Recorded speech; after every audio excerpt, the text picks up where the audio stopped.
When you shoot and murder your M, the woman that brought you into this world, and your sister, and you're going to spend the rest of your natural life in prison. Hopefully someday you'll think about that. Get him out of here. In a phone call to your mother from the holding center, you stated, "I am a 16-year-old blonde. Probably all I have to do is cry in front of the jury and they going to feel sorry for me. The court hereby imposes a minimum sentence of 25 years which will have a maximum. Everyone in that house was shot in the head." This is Alexander Jackson, who's charged with 3 counts of first-degree murder in Cedar Rapids, Iowa. On June 15, 2021, officers received a frantic 911 call from a sleepy suburban neighborhood. "County Sheriff's Emergency, welcome to our house.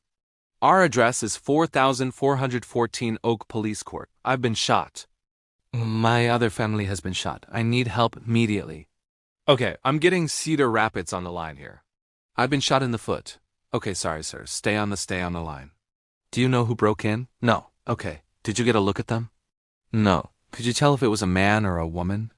No. When police arrived, they were shocked.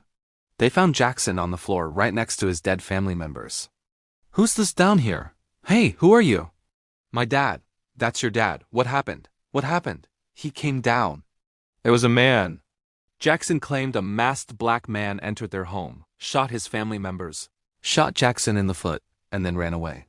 "There was a man." Who else is here?" "My sister." "She in the back?" "Yeah, she's in her room. Is she okay?" I think so." "What's her name?"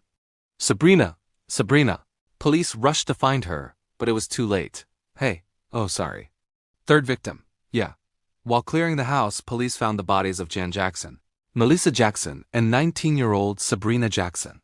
Alex's father, mother, and little sister all shot multiple times in the head and abdomen. The lone survivor of the attack, Alex, was taken to the hospital to treat his injuries. But something wasn't quite right. "When you called 911? Yeah. Okay. You told them that your mom and your sister had been shot." "Did I?" "Yeah. You did 'cause we reported." "Okay, and that's what you was talking to." "You said, well, okay, but what would make you just assume that then?" "I heard a lot of Alex. Do you want to tell us what really happened?" "I went downstairs and the man was there. I fought him. I got shot, and I think he left." That's not what the evidence is showing. What do you mean?" "Like I said, if there had been a person there would be some evidence that he showed up. There would also be evidence that he left because he is not there now, and there's no evidence that no one else was there." "Well, he was there. Like Sarah said, we're not here to judge you. Something happened in your house, and we're just trying to figure out why, but the detectives had their doubts. So one of the big things that we need to really hammer out was this video, right? This ring video from your house. There are no clips of anyone leaving your house. There's a clip there that they were looking at, and it just we use that as an example of how much of your yard it covered. That was the whole backyard greater than." "Okay, I didn't know it was in the back." Then the detectives called him out on his lies. "No one left. You're awake much earlier than you called." "Okay, 'cause you're brainstorming how to get you out of this trouble you're in." The detectives knew the truth, but could they prove it in a court of law? If the intruder was holding the gun, where would you have expected to find Mr. Jackson's fingerprints? Not on the buttstock end. On the barrel end is where I would expect to find those. There is no signs of forced entry. There is no signs of a struggle.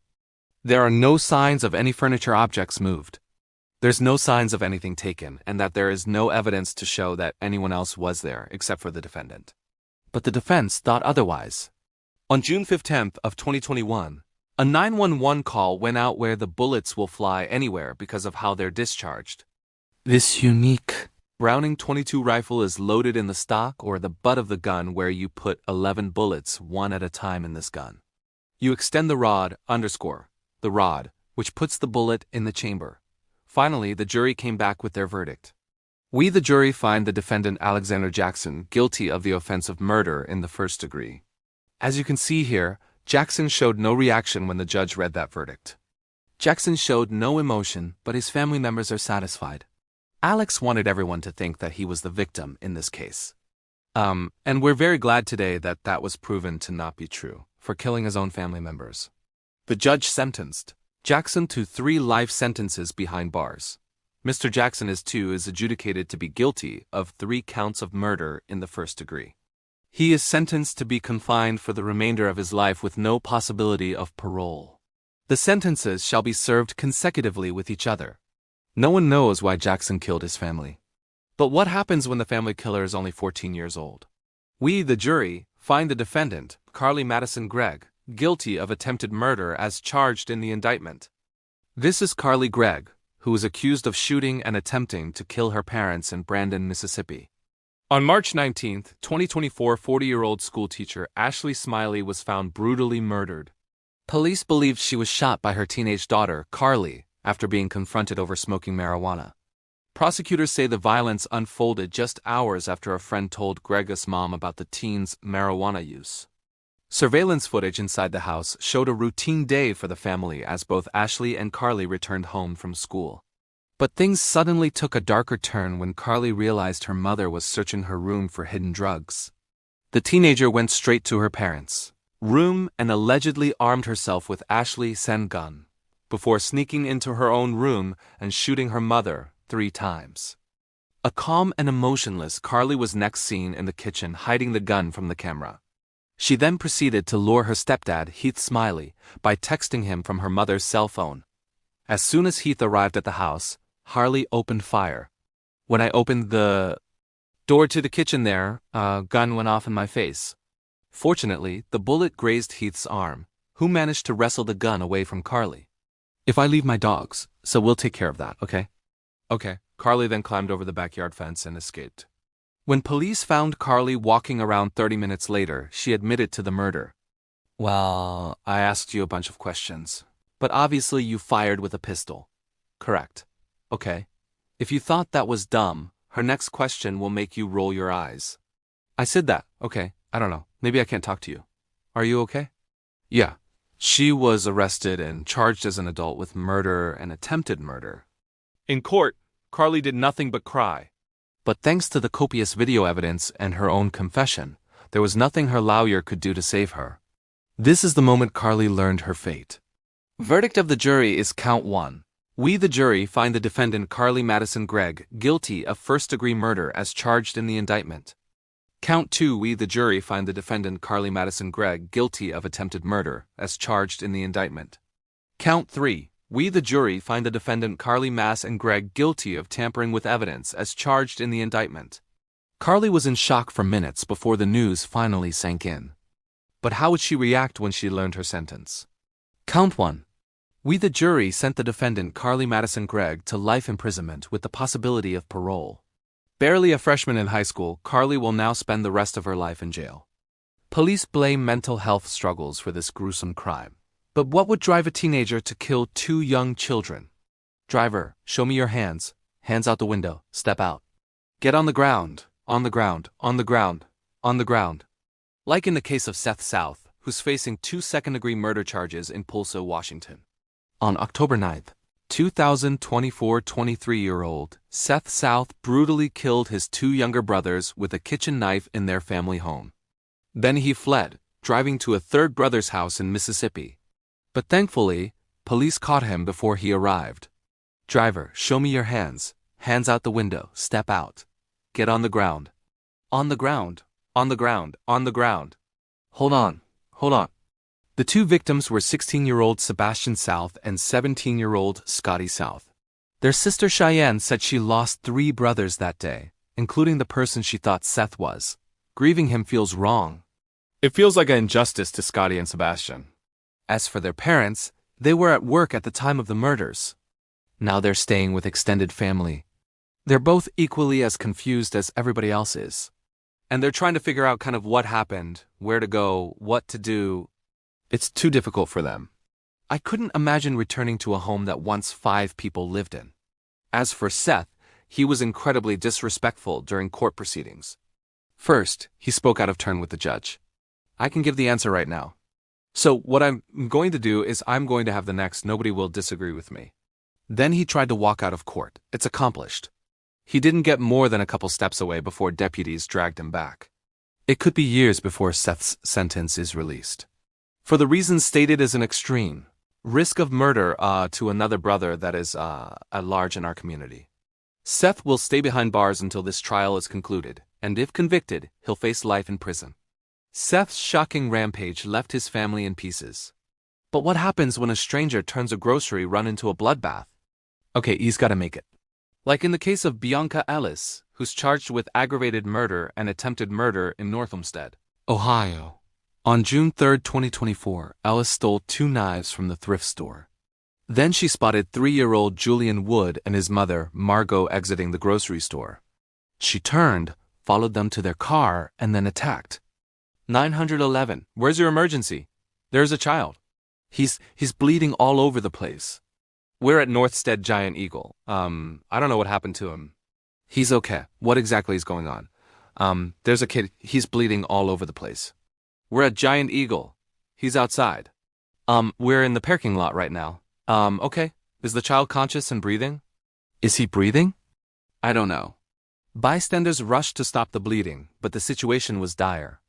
A team of paramedics attended the mother and son, but only one would survive. Little Julian died of blood loss shortly after arriving at the hospital. With the immediate danger out of the way, police turned to their next biggest priority, finding Ellis. 211, I need a car to go help you. He found Ellis face down on the sidewalk blocks away, and she refused to move. Copy, I will be a medic. What they didn't find was the murder weapon until this, for 150 right there. The bloody knife was right behind them. They arrested her and charged her with murder. But if you thought the worst was over, think again. First, Ellis gives a whole new meaning to the word malicious compliance. Do you have an attorney? You do? Do you have the money or means to hire an attorney? Have you received your indictment? I don't know. Okay. Have you read it? No, you have not read it? ID back there. Right. I did not. We have a copy here. You can read it. I don't want to read it. She only addressed the court in a whisper, trying her hardest to disrupt and delay court proceedings. You don't want to read it? No. Are you willing to accept that the public defender has read it to you? I asked her not to. I'm sorry. I asked her not to. You asked her not to. Well, but she did read it to you, correct? No, she didn't read it to you. Okay, well, we can read it in open court. I can find. Okay, as if that wasn't enough, she made faces and even smirked during proceedings. Spectators theorized that she behaved this way on purpose in an attempt to receive a lighter sentence for being mentally incompetent. But the judge didn't fall for her tricks, and neither did the family. Your Honor, that day 1 week ago, she took everything from us. There's nothing that could ever replace my son.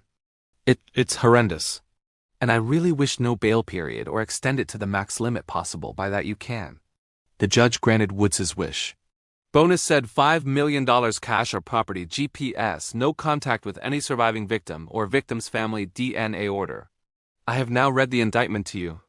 Do you wish to enter a plea of not guilty? See, pardon me. Same. What's same mean? Yes or no? Yes. Okay. Ellis' sentence has yet to be released, but if convicted, she could face the death penalty. Julian's mother almost died trying to protect him. But what happens when the killer is the mother herself? Stuff going on in here, but do not talk to anyone about your case. Like in the case of Isabel Martinez, who's charged with 5 counts of murder, aggravated, assault, and cruelty to children in Loganville, Georgia. On July of 2017, police arrived at a suburban home to find an entire family massacred in their beds. Suspect we have in custody is the wife-mother of the victims involved. Isabel Martinez allegedly attempted to trade God her children for more time with her father, who had recently passed. She said her dad passed away months ago, I think, and I think she was under depression or something like that. We go to her house sometimes and pray with her for about her death. Miraculously, one of the 5 children survived. 9-year-old Diana. Diana, I like to do art. And I like doing bracelets, and I'm always creative. She's now being taken care of by her uncle. Now Diana's favorite thing to do is to make her uncle smile, and the reason why is heartbreaking. Kaza makes me think of my dad smiling. In court, Martinez displayed concerning behavior as she waited for her turn in front of the judge. Martinez did everything from show off her prison uniform to spread her hands wide out in front of her. The guards ignored her until she did this. Stuff going on in here. But do not talk to anyone about your case. These people that you're in the courtroom with here, the people in the holding cell, the people in your pod, if you speak to them about your case, Martinez seemed to be overjoyed that she finally got a response from the guards. Finally, it was her turn to stand. "Ma'am, you are charged with a number of felonies. They include 1, 2, 3, 4, 5, 6 warrants for felony aggravated assault." As the judge continued to read her charges, Martinez's smile grew wider and wider. "You have no bond on the murder charges. Only a superior court judge can even consider bond on that. You are entitled to have a hearing to consider you for bond within 30 days. When the judge offered to assign the lawyer, she refused. "Do you have the financial capacity to hire and pay an attorney to represent you on these charges?" "I don't need an attorney." "You don't need an attorney?" "No." "Well, I beg to disagree with you. You have a right to represent yourself in our Constitution. You have a right to represent yourself. My attorneys is the people." In the end, Martinez was sentenced to life in prison with the possibility of parole. Isabel Martinez killed her children in a chilling act of faith.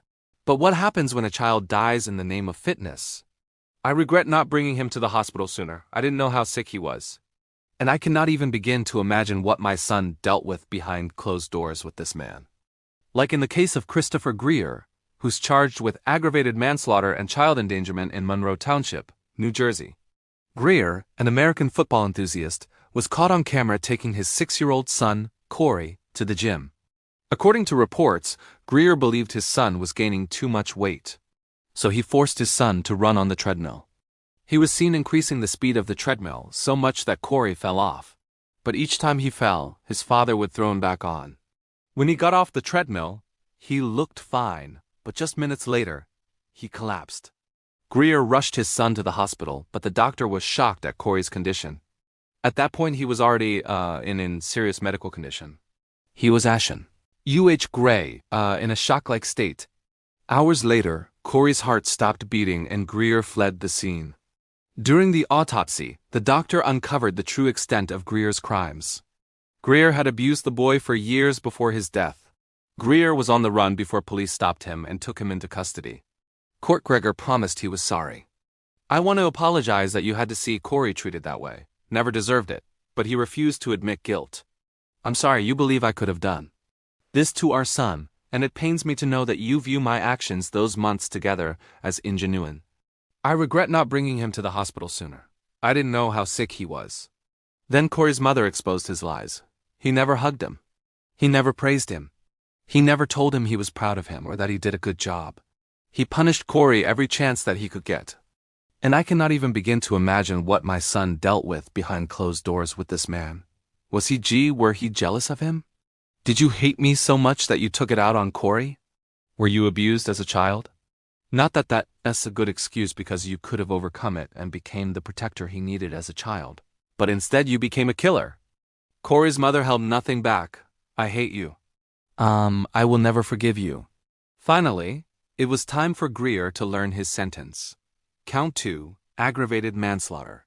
I sentenced the defendant to the custody of the Commissioner Department of Corrections for a term of 20 years subject to the No Early Release Act. On count 1, endangering the welfare of a child, a secondary crime, I sentenced the defendant to the custody of the Commissioner Department of Corrections for a term of 5 years. After his son's death, Greer tried to flee. But how does that compare to a mother who goes on vacation while her children are missing? Can you tell me where your kids are? Where are your kids? No comment. They've been missing for 4 months. You have nothing to say? Did you do something to your children? Are your children still alive? Like in the case of Chad Dell and his wife Lori Vallow, who were both facing conspiracy and first-degree murder charges near Rexburg, Idaho. 3 weeks after the death of his wife in 2019, Chad Dell found himself at the beach marrying another woman, Lori Vallow. His adult children watched as the new couple fell further and further into religious extremism. But nobody knew just how far they fell until it was too late. Before the second coming, the Lord had ordained for us to begin the millennial day within Zion and her cities, while war and chaos reigned everywhere else. They're doing all they can to destroy one of the key families, but they're not going to. This phone call took place 3 months after Laura's 2 children, 7-year-old Joshua and 16-year-old Tyle, were reported missing by their grandparents. And this phone call didn't help their case. It's a marvelous plan. Like, how do you know? How do I know? It's been shown to me, honey. You just are spectacular. and the Lord is going to use those talents. You're on earth at this time for that purpose. With their children missing, the Daybells did something completely unexpected. They went on vacation. Lori Nate Eaton with East Idaho News. Can you tell me where your kids are? Where are your kids? No comment. No comment. They've been missing for 4 months. You have nothing to say, you're over here in Hawaii. Where are your children? Talk to us. Yeah. Why don't you just give us a comment? Just tell us where they are. Did you do something to your children? Are your children still alive? Despite her suspicious behavior, Lori's family never doubted her. We have gone through those scenarios probably 100 times. If something has happened to those children, it is not by her doing. However, the day after that phone call, police made a frightening discovery. Investigation detectives and investigators have recovered what's believed to be human remains. Their bodies were found in shallow graves on Daybell's property. Joshua's body was found still wearing red pajamas covered in duct tape and plastic bags.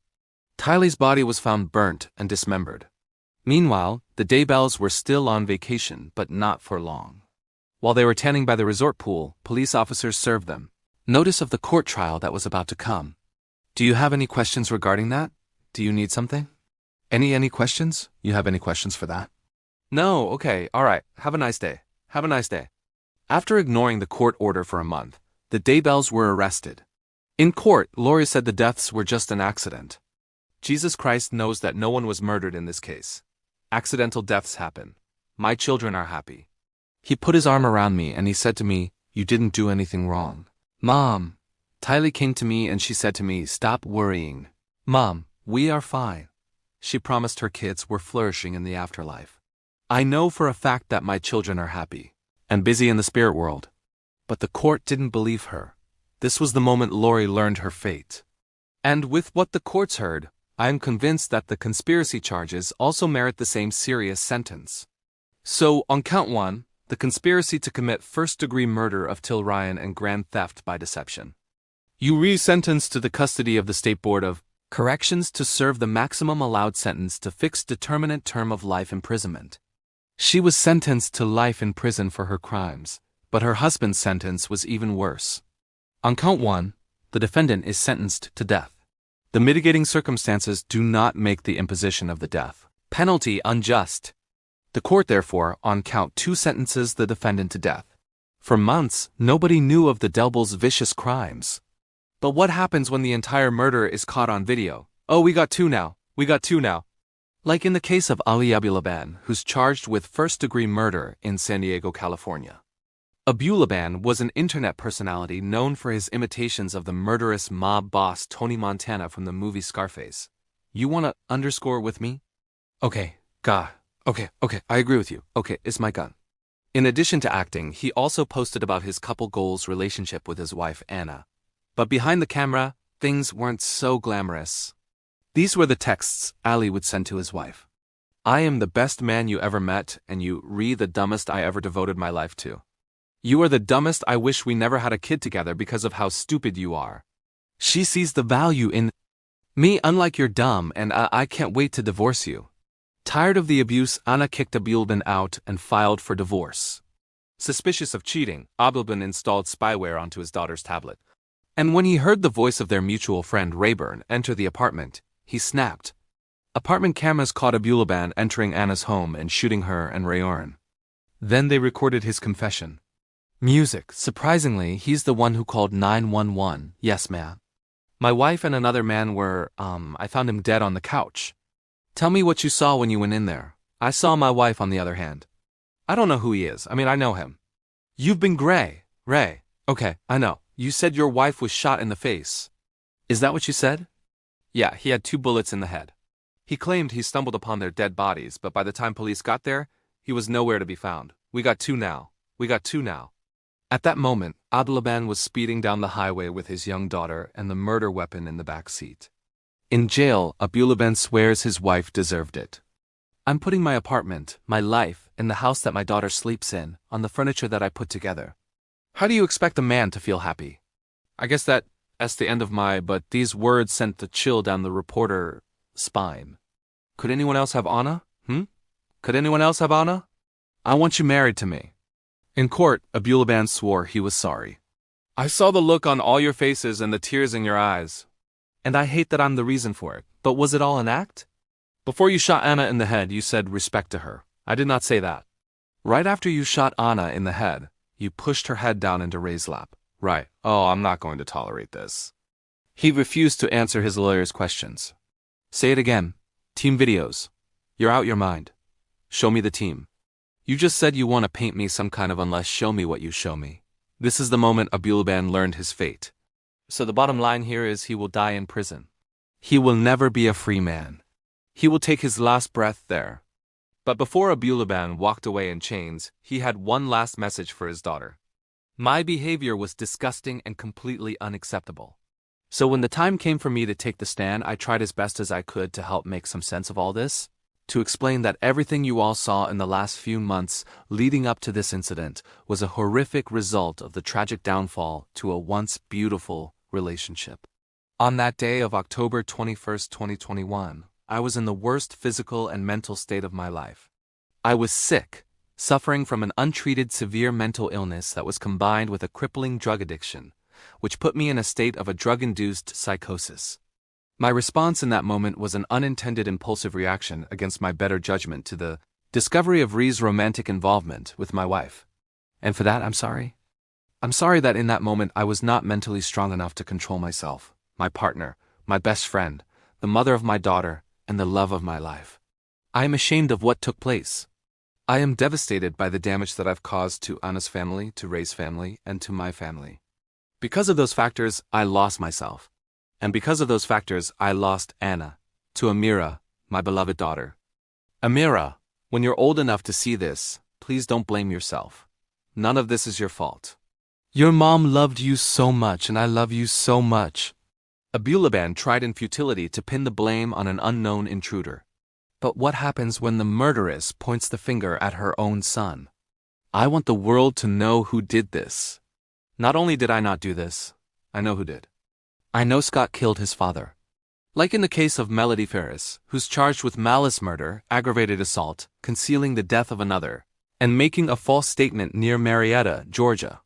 For decades, Melody and Gary Ferris lived a happy life on their Georgia farmland. That was until July of 2018 when their son Scott discovered Gary has charred remains in a burn pile on the property. At first, investigators believed Gary had suffered a medical emergency and fallen into the fire on his own. But when they discovered a .38 caliber bullet stuck in his side, everything changed. Melody was arrested on suspicion of murder. But not everything is as it seems. While searching the house, the forensic detective found something very suspicious. Tell the jury what you found. What type of blood evidence or evidence did you find on those steps? It appeared to be blood that possibly was attempted to be, or someone tried to clean it up possibly. As if blood wasn't suspicious enough, police also found this. Is that the only projectile that you found or law enforcement found in the residence? In the residence? Yes, they found a bullet casing on the floor and was an exact match to the bullet that killed Gary. But that's not all. Melody had an extramarital affair for years that had brought her marriage to the brink of divorce. And with a $2 million life insurance policy on the line, things weren't looking good for Melody. Again, I'm not trying to embarrass you, but at some point did you have a romantic relationship with the defendant? Yes, sir. And how long did this romantic affair go on? Probably 3 or 4 years. And to be clear, it was an intimate relationship more than just friends. Is that right? Yes, sir. If you thought that evidence was damning, just wait. While on the phone with yet another lover, Melody said this. She said that Gary was on the burn pile, and I said, what? And she said, Gary was on the burn pile, and I said, don't say nothing else to me. Finally, it was time for the jury to come back with their verdict. We, the jury, asked to count 2, find the defendant guilty, and we, the jury, asked to count 1, find the defendant guilty. Melody was shocked at their decision, but she was determined to get her revenge. Right before sentencing, Melody dropped this bomb. I have waited for years to make this statement to everyone. I want the world to know who did this. Music. Not only did I not do this, I know who did. I know Scott killed his father. She pinned the blame on Scott, her own son.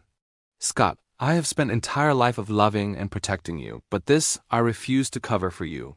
I'm begging you, Judge Gannon, please do not send me to prison for something I didn't do. But it was too late. Her sentence was already set. Legislature has spoken, and the penalty for murder is life sentence to life with parole or life with the possibility of parole.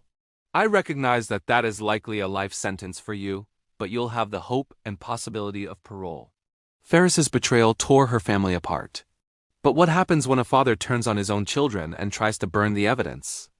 Did I hurt you that night of this incident? Yes, I did. And how did I hurt you? It stabbed me. Like in the case of Ronnie O'Neill III, who's charged with 2 counts of first-degree murder and 1 count of attempted first-degree murder in Riverview, Florida. In 2018, Ronnie O'Neill was living with his girlfriend and their 2 children when he suddenly snapped. I'm shot.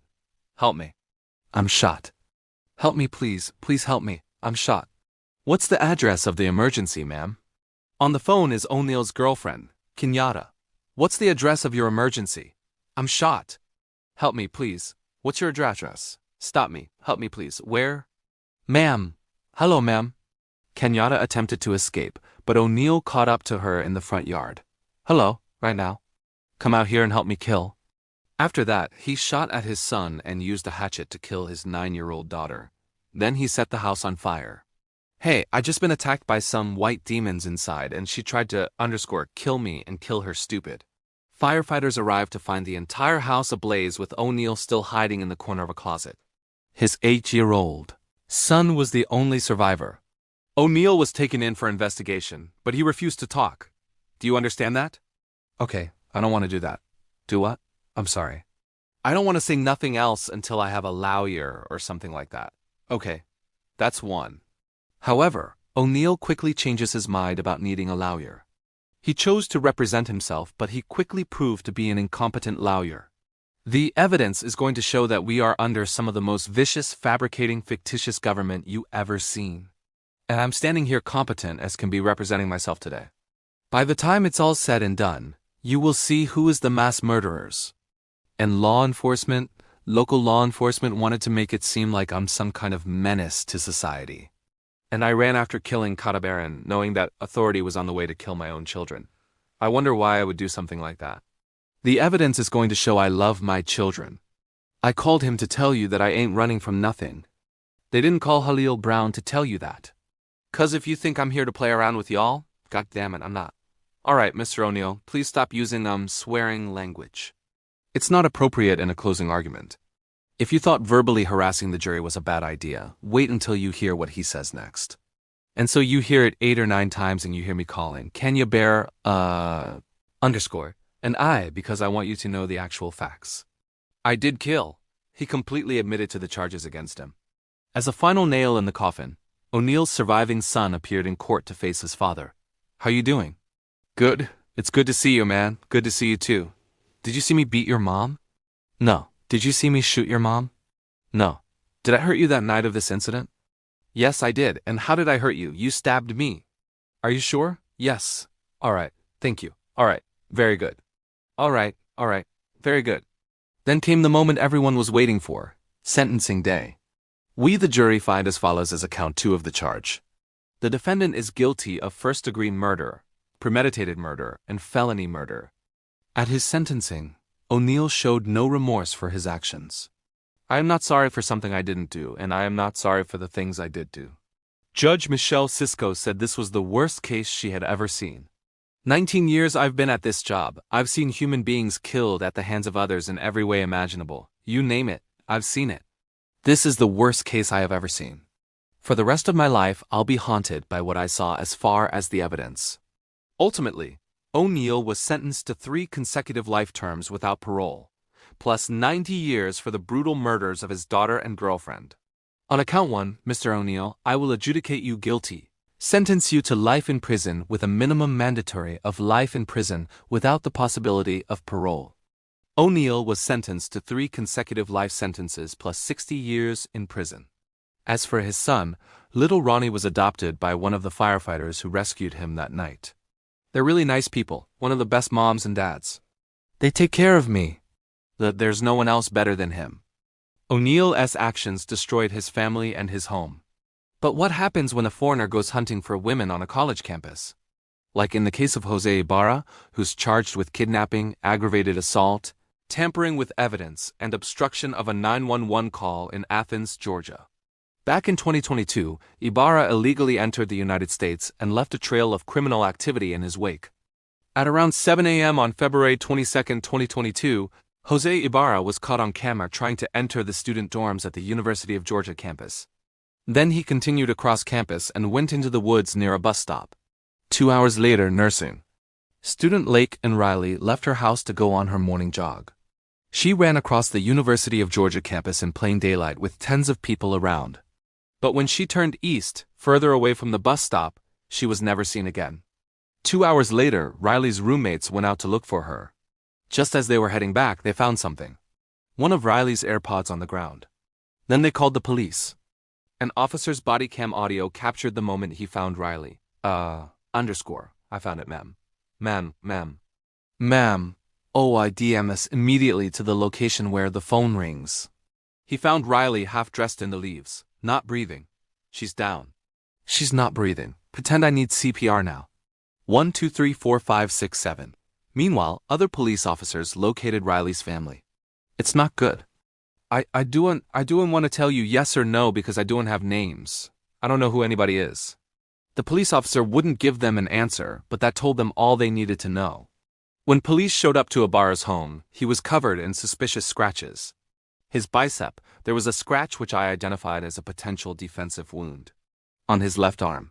He had a forearm scratch that was very similar, which in my mind I looked like fingernail scratches to me. That's when police arrested him for Riley's murder. In court, Ibarra didn't say a single word. Finally, it was time for Ibarra to learn his fate. Count 1, malice murder. I sentence you to life without the possibility parole. I will spend the rest of his life in prison. Ibarra showed no remorse for his crimes. But what happens when a murderer smiles and laughs in court? And I'll tell you, you gutted him like a fish in that apartment too.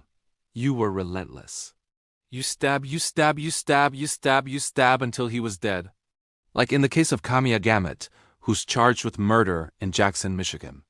In 2013, Gamut was fast asleep in her home when she heard the sound of breaking glass. So I woke up to that. I remember just sitting up, just startled in the bed and kind of like gasped and I didn't really know what was going on, just knew something wasn't right. That's when she claims the intruder started hitting her. So she hit them back. I started trying to turn on the lamp and all the while I'm doing this, I was getting hit in my head. I'm not sure if he had something that he was hitting me with or what because it was dark. And at that point she realized the so-called intruder was actually her boyfriend, Marcel Hill. But that didn't stop her from attacking him. I never went and got the knife. The knife was already there. She claimed that she grabbed a knife that was already on her nightstand and started swinging. It really didn't hit me, I didn't really realize that I had stabbed him. I just kind of in my mind, I just thought I was fighting him and it happened so fast. By the time the police got there, Hill was deceased.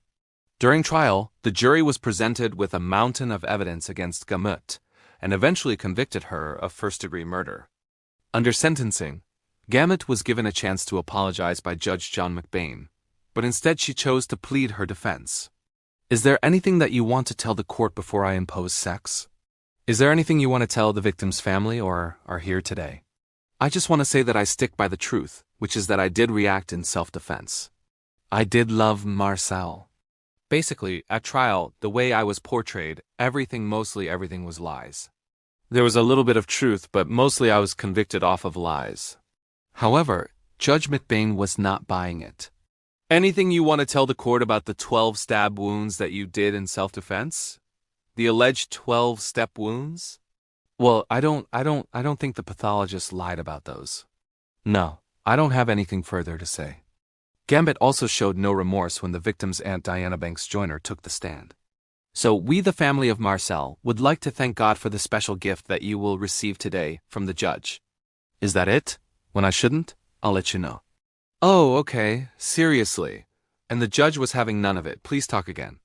I'll have my court officer put a piece of duct tape in your mouth. You understand that?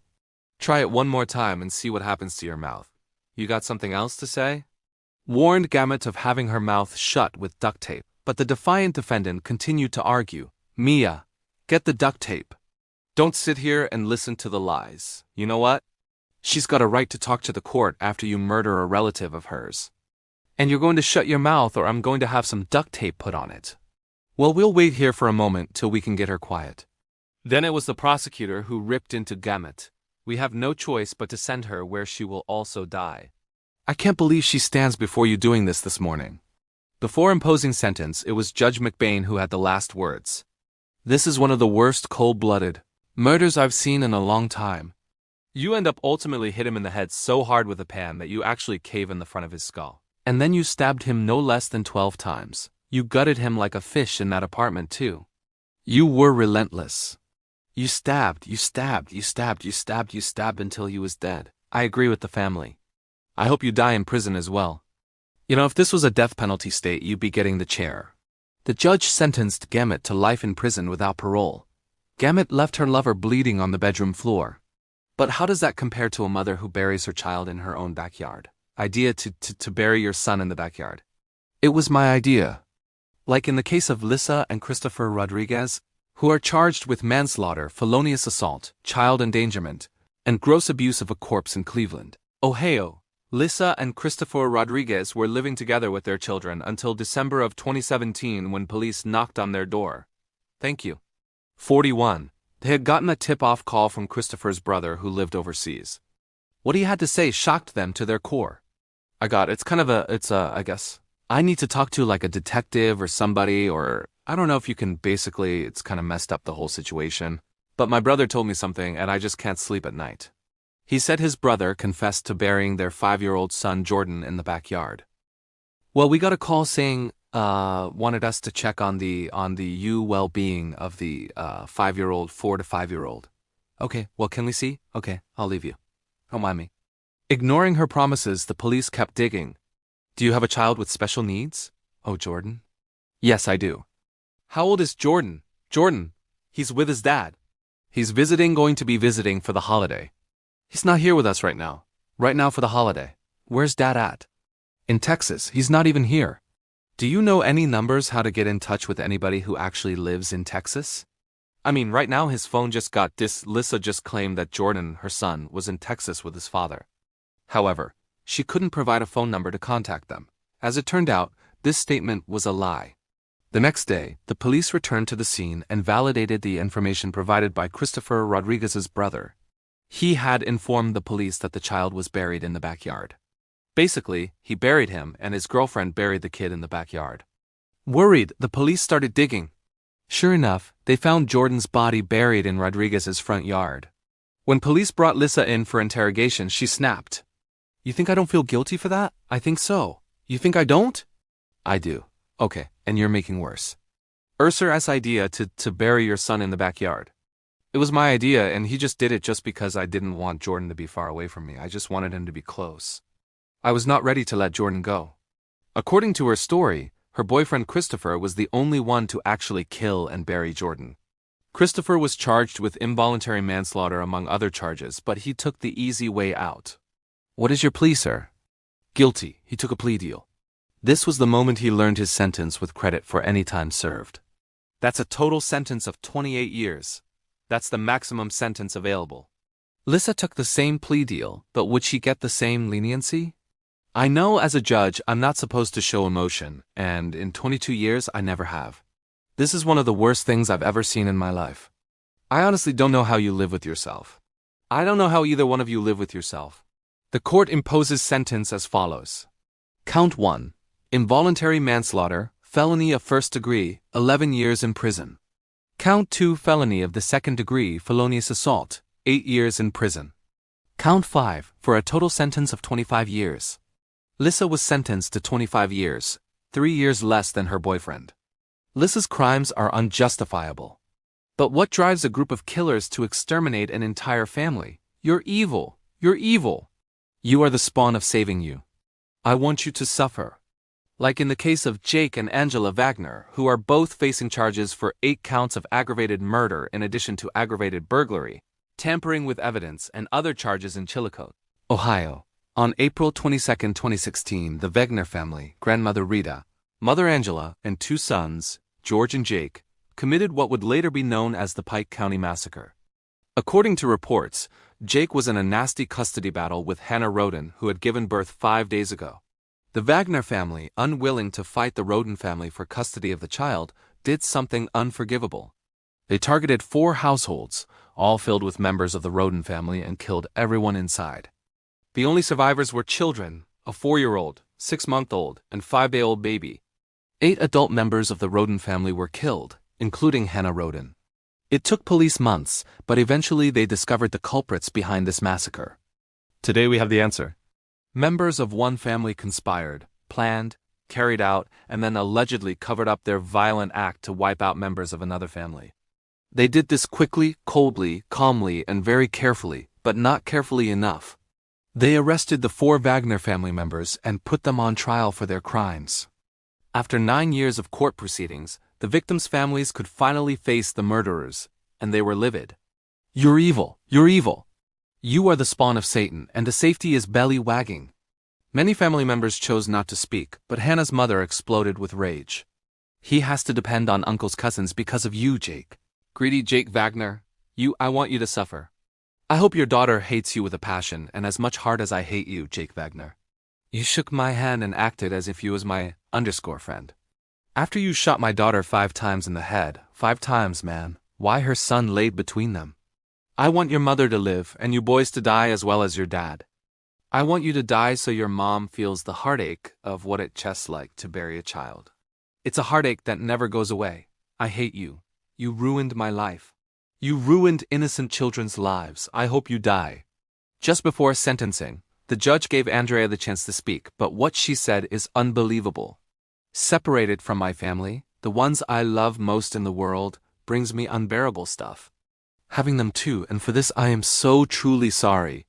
If you thought that was audacious, then Jake's statements will leave you in shock. It started off normal enough. "There's no amount of apology I can give today. No amount of explanation. Nothing I can do to help you. The pain you have, but then things took an unexpected turn.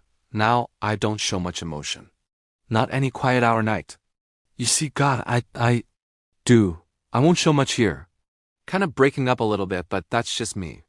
I can tell you from my own experience, hate will not heal your heart." Jake started preaching forgiveness at them. John 3:16 don't save you. The Bible don't save you. Only your relationship Jesus Christ will save you. Greater than. The victim's family refused to listen. Literally. Amazing. I'm going to tell you exactly how God changed me. Nevertheless, Jake kept talking. "I don't show much emotion. It's not in me. I can tell you from my own experience, hate will not heal your heart. I'm not asking you for you to forgive me. I don't. But I ask you, if you are a woman of some kind of faith, you should really read the Bible because hate won't do it." Finally, it was time for Andrea to learn her sentence. There was a reference to this being the worst massacre in the state of Ohio. Well, let's go with something else. To call this the Pike County Massacre, frankly, is condescending to the rest of the good people of Pike County. I lined up the numbers differently than the lawyers recommended, but they come up to the mutually recommended 30 years. Was 30 years in prison as mutually recommended. This is the moment Jake learned his sentence. With regard to the penalties to impose, Count 1, aggravated murder, life in prison. Count 2, aggravated murder, life in prison. Count 3, aggravated murder, life in prison. Count 4, aggravated murder, life in prison. Count 5, aggravated murder, life in prison. Count 6, aggravated murder, life in prison. Count 7, aggravated murder, life in prison. We have 8 aggravated murder, life in prison. Jake got 8 life sentences, but here's the catch. The judge believes that the sentence is too harsh, considering Jake's willingness to cooperate with law enforcement and testify against his family. I got 2 problems when I walked into this case. First problem was a recommendation on your case. That was the same as it was on your brother's life without parole, which is what he got, right? How did he get there? He went to trial and he had thousands of dollars and dozens of witnesses to get him to his conviction, yet the recommendation here is the same, giving you no credit for all the cooperation that you gave. So I have to resolve the first problem is how is it that I am supposed to treat you the same when in fact you didn't act the same? That's the first problem. The second problem is how do I resolve the good deal that your mom got? 30 years is a really long time. That's a really good deal for the level of the conduct. Especially since she could have stopped the whole thing dead in its tracks before it ever happened. So my second problem is, how do I resolve what looks to me like some sort of gender bias? And here's how I resolve it. I give you the opportunity of parole after 20 years on your prison sentence. So you do 6 on the gun spec, you do 6 on the gun spec, you do like on all the other counts, everything concurrent with the opportunity of parole at 20 years. So 32 years out, you get your chance because you cooperated, because you did something to acknowledge the responsibility for the crime. The Wagner's crimes took the nation by surprise. But how does that compare to a killer who was already on a CPS watch list? I cannot imagine the sheer horror these children must have experienced seeing their mother with a gun, and maybe even both of them seeing their mother pull the trigger, taking their life. Like in the case of Tiffany Lucas, who's charged with double homicide in Shepherdsville, Kentucky.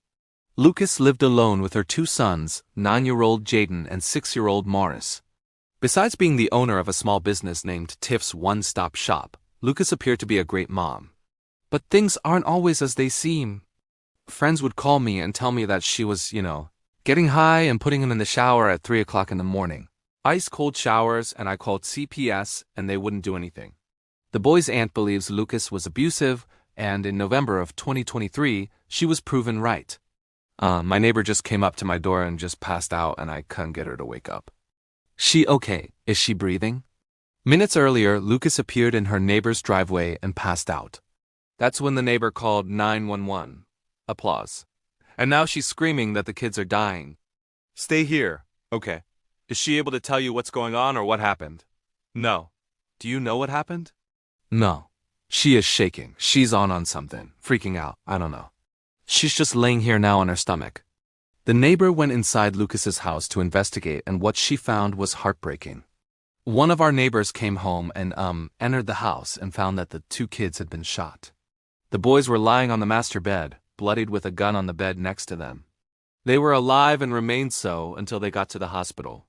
It took the ambulance 30 minutes to get to the nearest hospital, but just as the boys entered the surgery room, they were deceased. Back at the scene of the crime, all fingers were pointing to Lucas. Music, she conscious. Ma'am, what's your name? Huh? Tiffany. I can't hear you. Tiffany. All right, Tiffany. I'm going to change these handcuffs out, okay? And then I'm going to row you over. I'm going to sit you up, all right. After taping off the crime scene, they immediately took Lucas into custody. During interrogation, Lucas blamed the murderer on anything except herself. I was letting them play the video games, and I wasn't focusing how I was supposed to, and that video game and the YouTube and the kids. It just messes their minds up to where people can manipulate their parents or do whatever they want. And I feel like someone put something upon my house or me or something like I just don't feel right. I'm not like I don't do this. I love my hair. I know I look crazy, but I'm not. 'Cause I know I look crazy, but I'm not crazy. I don't think you look crazy. She refused to take accountability. But once trial started, she switched up her tune. On count 1, do you admit and plead guilty to the offense of murder? Yes, sir. On count 2, do you admit and plead guilty to the offense of murder? Yes, sir. Lucas took a plea deal hoping for leniency, but the victim's family has only one wish. CPS has failed them. Again, the coroner, the morgue, please. She shouldn't get out of prison. She shouldn't. She should have to stay in prison. Give them some form of justice. This isn't right.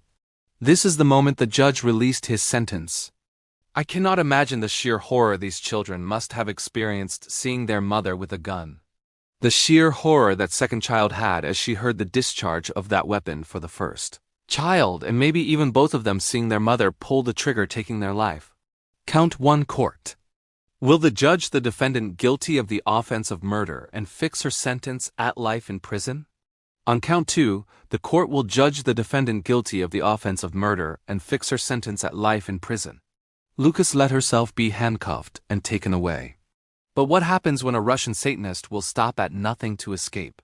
Like in the case of Leonid Greyer, who's charged with murder in Moscow, Russia. According to reports, Greyer was arrested after brutally murdering his older sister in the apartment they shared together. He claimed he was ordered to kill her by Satan, but did Satan tell him to prison break? During the trial, police placed Greyer in a locked glass box in full view of court security guards. The only opening was through the bars on top of the cage. Impossible for any normal person. But Greyer isn't normal. Unable to reach him, police called for backup, but Grier was getting away. Miraculously, one guard caught Grier's ankle just before it disappeared into the ceiling. They were in a standoff. If the guards let go of his leg, Grier would escape. But if they didn't, they couldn't pull him down. But Grier would sacrifice anything for his freedom, including his pants. Music. Only one thing would bring Grier down. Music. When he heard the taser, Grier immediately surrendered. Trading his pants for freedom was fine, but the taser is where he drew the line. Population. Now, with the security guards on high alert, there's no way Grier could escape. Grier's final sentence has been classified. But according to Russian law, Grier could be facing anywhere from life in prison to the death penalty. Grier was eerily composed during the entire ordeal. But how does that compare to two murderers who turned the courtroom into chaos? And as such, the court finds it appropriate that each be sentenced to in the State Department of Corrections for a period of life. Like in the case of Erica Mae Butts and Shanita Latris Cunningham, who both faced charges of child abuse and homicide in Somerville, South Carolina. 3-year-old Serenity Richardson was left with her godmother, Erica Butts, and her girlfriend, Shanita Cunningham, while her mother was far away for work. But after just 1 month, police arrived at the house to find the toddler unresponsive and covered in cuts and bruises. The Cunningham had been abusing Serenity for weeks, and the judge was furious. To ignore what must have been the excruciating sounds that came from that child on a daily basis is more than disconcerting to this court. And as such, the court finds it appropriate that each be sentenced to the State Department of Corrections for a period of life. You will get credit for any of the time that you've served. Once the defendants hear their sentence, the courtroom turns into chaos. Both women collapse to the floor, screaming. But has even fainted. But the defendants aren't the only ones distressed. Applause. Serenity's mother also collapsed. Music. With all the chaos, the judge ordered the 3 women removed from the court. But that was easier said than done. Cunningham was barely hanging on to consciousness, and it took a team of deputies to carry her out. As for Butts, she had woken up, but she wasn't going anywhere either. Eric, I love you. I love you. Butts' mother shouted support from across the room. Eric, get up, baby. Get out. Lacking the manpower to physically drag her, deputies came up with an inventive way to get Cunningham out of the courtroom. Off camera, deputies are forcing Butts' mother out of the room. Get up. Music. Finally, deputies physically drag Butts' mother out of the door. That's my baby. I got to make sure my baby. As for Butts, her guards borrowed the idea from Cunningham's guards and pulled her onto a chair. Slow down. Slow down. All right,